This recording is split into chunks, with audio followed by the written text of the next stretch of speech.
After a 6-month closure, the first aid trucks prepared by the United Nations World Food Programme, WFP, crossed the Dray border to deliver much-needed aid for war-ravaged West Darfur, according to video material published by WFP.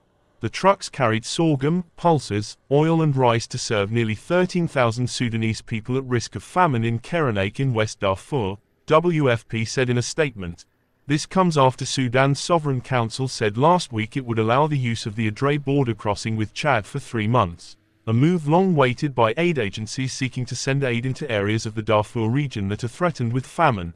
Global monitors say that more than 6 million people face food insecurity across Darfur, which is mostly controlled by the Rapid Support Forces, RSF, the army's rival in a 16-month war, and that famine has taken hold in North Darfur's Zamzam camp.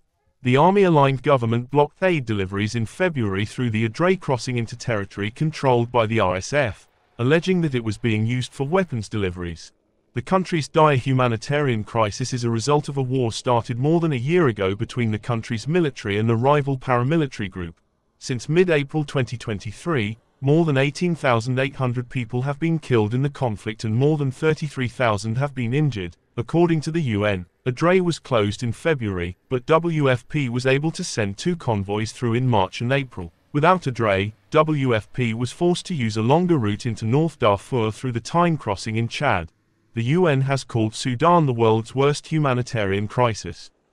In addition to the disastrous hunger levels, the International Organization for Migration reports more than 10.7 million people, nearly half of them children, are displaced inside Sudan and more than 2 million people have fled as refugees into neighboring countries.